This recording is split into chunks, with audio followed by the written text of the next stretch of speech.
Mahesh media वालों के सामने राजेंद्र नाथ को 10,000 करोड़ का कर्जदार बताकर वहां से चला जाता है, जिसके बाद राजेंद्र नाथ से सारे कंपनी वाले रिश्ता तोड़ लेते हैं। फिर राजेंद्र नाथ महेश को फोन करता है और बोलता है कि तू ये क्यों बोला कि मैं तेरा 10,000 करोड़ लिया हूँ जबकि मैं तुझे जानता भी नहीं हूँ। तो महेश उसे सच जानने के लिए दिल्ली के सेंट्रल जेल में बुलाया, जहाँ आने के बाद एक बहुत बड़ा सच सामने आता है। दरअसल राजेंद्र नाथ एक बैंक में काम करने वाली औरत से 10,000 करोड़ का लोन नकली कागज और पॉलिटिकल ताकत के दम पर लिया और उस औरत को रिश्वत लेकर लोन देने का झूठा आरोप लगाकर जेल में डलवा दिया। राजेंद्र नाथ महेश को चैलेंज देता है कि दम है तो बैंक से नोटिस लेकर आ। फिर महेश उससे सुबह के 11 बजे तक का समय मांगा और उसके बाद महेश बैंक जाता है, जहां राजेंद्र नाथ के डर से कोई भी उसके खिलाफ नोटिस लिखने को तैयार नहीं होता है। तो एक लंगड़ा आदमी बिना अपने जान की परवाह किए नोटिस लिखकर तैयार कर देता है। फिर महेश उसे लेकर राजेंद्र नाथ के घर जाने लगा, लेकिन उसे रास्ते में बहुत से परेशानियों का सामना करना पड़ता है। उन सबसे बचकर महेश आखिरकार नोटिस राजेंद्र नाथ को दे ही देता है।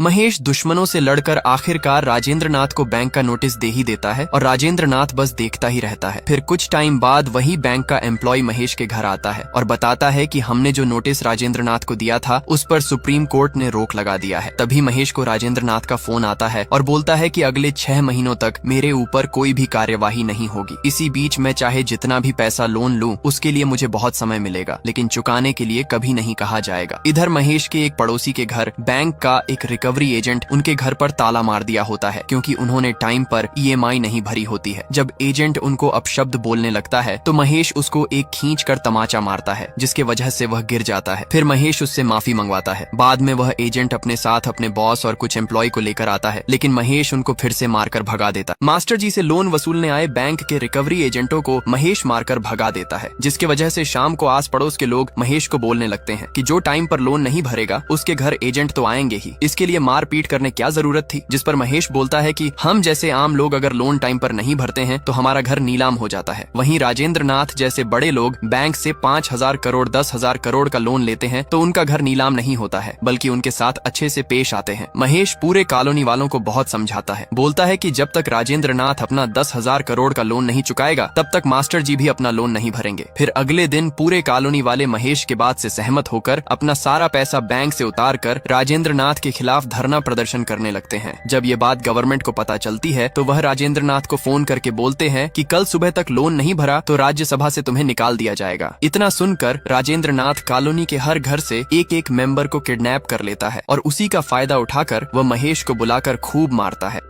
राजेंद्र नाथ महेश को मारने के बाद बोलता है कि मैं तुझे एक मौका देता हूँ, तू यहाँ से अमेरिका भाग जा, नहीं तो अंजाम बहुत बुरा होगा। जिस पर महेश हंसते हुए उससे बोलता है कि तुम मुझे इतने लोगों के बीच में घेर कर धमका रहे हो, ये डर मुझे अच्छा लगा। इतना सुनकर राजेंद्र नाथ महेश को 2-4 फेंटा मारकर उसे पुलिस के हवाले करके चला जाता है। फिर अगली सुबह लोगों से EMI भरवाने के लिए राजेंद्र नाथ के आदमी जबरदस्ती बैंक के ताले तोड़कर अंदर जाते हैं, जहाँ महेश पहले से ही बैठा होता है। महेश उनको चैलेंज देता है कि आज शाम तक अगर एक भी EMI भरने की रसीद काट दिए तो मैं अपनी गर्दन कटवा लूंगा। फिर महेश उन सबको मारने लगता है। तभी वहाँ राजेंद्र नाथ आ जाता है, जिसे देखकर पूरी पब्लिक भड़क जाती है और उसे मारने के लिए उसके ऊपर कूद पड़ती है, लेकिन महेश उसकी जान बचाता है और उसे गाड़ी में बैठाकर शहर से बाहर लेकर आता है, जहाँ महेश उसे पानी पीने को दिया। आखिर महेश ने उसकी जान क्यों बचाई?